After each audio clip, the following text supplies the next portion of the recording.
असन इन्द्र चोकमा भोग लागेको झोकमा मकै पनि भातै हो।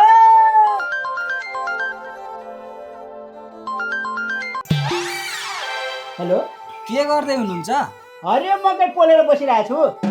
कहाँ हरियो मकै पोलेर बस्नु भएको? यहाँ हरियो बासमा मान्छे झुन्डाहरू ल्याइसके।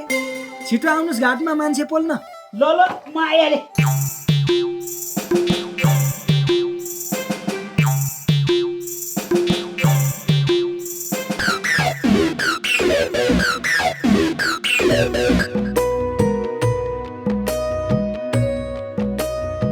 ल बुढा, साइड पार्दा छु मैले।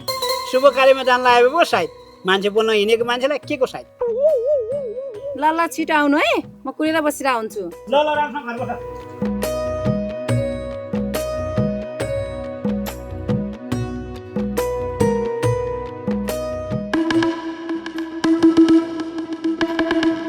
को हो?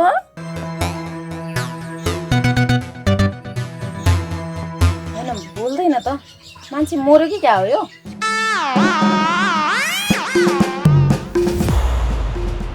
म मऱ्यो भने तिमीलाई कसले माया गर्छ? तपाईँ? हो तिमीलाई भेट्नको लागि रातभरि म यहाँ सुतेको। अनि आर्यघाटमा सुत्ने बेला भए मान्छे किन यहाँ आएर सुतेको त? आर्यघाटमा सुत्यो भने तिम्रो बुढाले जलाइहाल्छ नि, त्यही भएर म यहाँ सुतेको। अनि तपाईँलाई दागबत्ती दिन तपाईँको छोरा छैन र मेरो बुढाले जलाउन? त्यो दागबत्ती लाखबत्तीको कुरा नगर त फर्सी माया। हेर, तिमीप्रति म एकदम सिरियस छु।